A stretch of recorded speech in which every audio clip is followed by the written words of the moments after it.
Furiosa, a John Wick story. Oh, I'm sorry, Ballerina, a Mad Max saga. I mean, a new Ana De Armas movie is coming out, and it's going to be hitting cinemas. What is it, June 6th or something like that? And honestly, it's like, I don't know, man. Ana De Armas, she's there's a couple of reasons to go check her out. And honestly, I don't really have anything bad to say about her. Okay, I think she's quite talented. She's very obviously attractive. It's just trying to feminize an otherwise male brand and one that has been so driven into the ground as John Wick. I mean, like, if you take a look at the story, it's not exactly that great. Yeah, you want to go basically have a superhero show or superhero martial arts movie that you just want to turn off your brain and you want to see all of the fun gun stuff. I guess it kind of makes sense, but honest to God, man, you can make the mainline John Wick stuff work in so much as you're willing to crank up the stupidity, but spinning it off and having a 90-pound bombshell do it, not entirely sure that that's going to be a winning formula, mostly because it's really going to lay your paper-thin story bare. It's going to break a lot of the verisimilitude for a bunch of people out there going,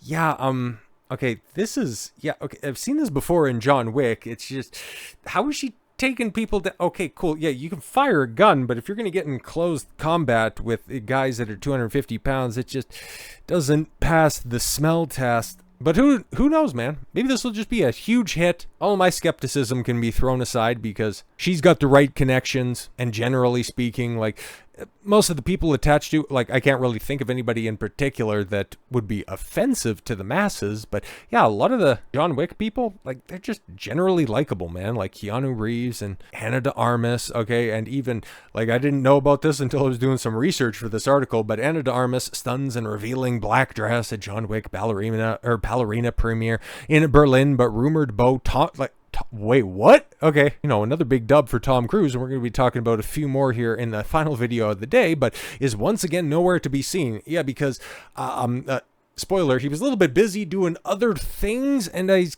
kind of got a movie out right now that you may or may not have heard about, but yeah, anyways. Ana De Armas stunned in a revealing black dress as she attended the Berlin premiere of Ballerina on Monday. The actress, 30, really? Oh, that's crazy. Plays the leading role, yes, in the John Wick film, was notably without her rumored boyfriend, Tom Cruise, 62. Oh, just perpetual and continual W's for Tom Cruise. The film follows the story of a ballerina turned assassin who sets out to avenge the death of her friend she failed to protect. Tom was notably absent from Ballerina. Yeah, all that stuff. Don't really care. London premiere, and I think, it goes global June 6th. And as it sits right now, the projections, Ballerina's opening box office projections revealed, and the first John Wick spinoff is looking like a good bet. Now, I wonder what the budget is. I'm sure we'll get into this here. Okay, so Ballerina is finally arriving in movie theaters on June 6, 2025, after being pushed back a year from its original release date, and the box office projections are promising. And it's interesting. This isn't the first John Wick spinoff, because you remember there was a TV show that came out last year. Anybody remember The Continental? Remember that came out? Yeah, exactly, because nobody watched it, and it was an abomination. It's so funny, right? Without the charisma and the general likability of Keanu Reeves, it's almost like this world doesn't really make a hell of a lot of sense. Anyways, John Wick stands out as one of the most successful and influential action franchises in cinematic history. Now, with a reported John Wick 5 in the works. No, he's dead. Oh wait, the movie made a lot of money. John Wick 5's on the way. However, fans will first see the first true John Wick spin-off. The Continental. Okay, the first real cinematic spin-off, I suppose. Following a young woman who was also trained as an assassin by the Ruska Roma in a mission to avenge her father. She was trying to avenge a friend. Oh, well, whatever. Ana De Armas casting and the franchise clout are paying off for Deadline. The Ballerina is projected to gross between 35 and 40 million in its opening weekend. Okay, that would rank third in John Wick history between Chapters 2, 30.4, and Chapter 3, Parabellum, 56.8, okay, and right in line with the franchise's averaging opening weekend of 43.8 million. You're kind of leaving out the most successful iteration. And then, of course, the one good John Wick film that came out that nobody really had big expectations for, let alone it being the impetus for creating a very successful franchise. So, interesting. That range is slightly lower than the opening weekends for comparable franchise spin-offs, Hunger Games, the A Ballad of Songbirds and Snakes, but yeah, Ana De Armas, infinitely more likable than the star of that movie, and Fantastic Beasts, The Secret of Dumbledore. Oh, Was that the second Fantastic Beasts movie? Yeah, because the first one was Fantastic Beasts and Where to Find Them, or was Dumbledore the third one? It had all the controversy around it, starring, them getting rid of Johnny Depp. Okay, but there's still room to grow. That number ahead of release. Yeah, see, it's kind of sounding like, yeah, no, hey, man, get excited for this spin-off that's definitely not going to befall the fate of other female-centric stories from an otherwise masculine franchise. Oh God, we're heading down that path now, aren't we? John Wick is always something at a disadvantage when it comes to box office numbers. I mean, you take a look at the franchise and it's on an upward trajectory, but okay.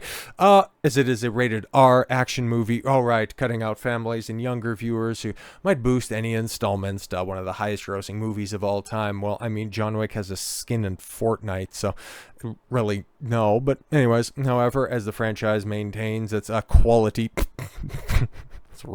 reception has only gone up over the years, right? So it's kind of funny, right? It's at a disadvantage even though it continues to grow iteration over iteration.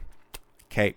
Partially due to its generally being considered the best John Wick movie, chapter 4 really, but also remember when he fell down the stairs for like a year and a half? Anyways, the most recent one saw the most anticipation. Okay, it's unlikely Ballerina breaks that record, but should do the franchise proud. It really has everything it needs to be successful. Several stars returning as beloved characters. Yeah, because another part of the marketing of this film is, hey, Keanu Reeves is going to be at, John Wick's going to be in, you're going to be able to see it. Remember John Wick? Hey, remember there's going to be a fifth installment? Well, we got Ballerina to go ahead and tide you over, right?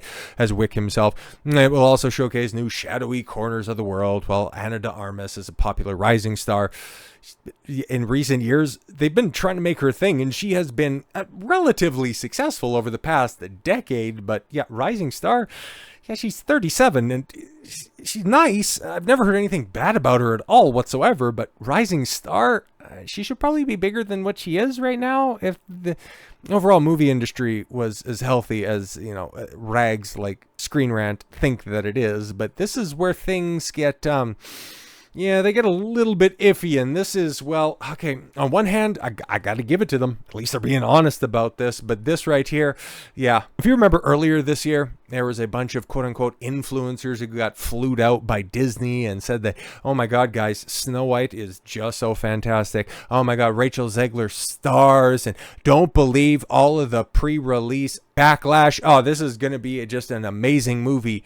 And then the proper reviews started to come out, and then you got the previews, and then you got the actual sentiment about the movie, and then people were wondering, oh boy, are these just like paid shills coming out early? And Lionsgate appears to have tipped their cap and realized that, oh yeah, this is the industry.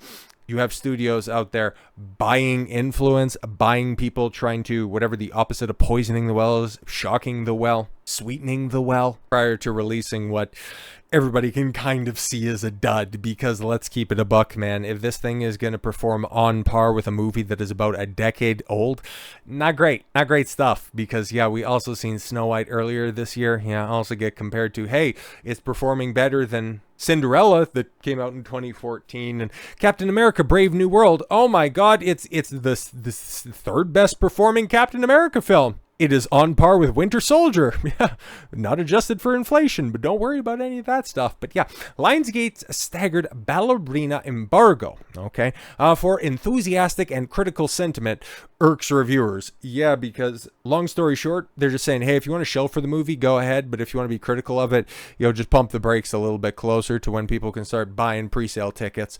We're all attuned to the increasingly curated early responses to movies from distributors, but this was beyond the pale for many.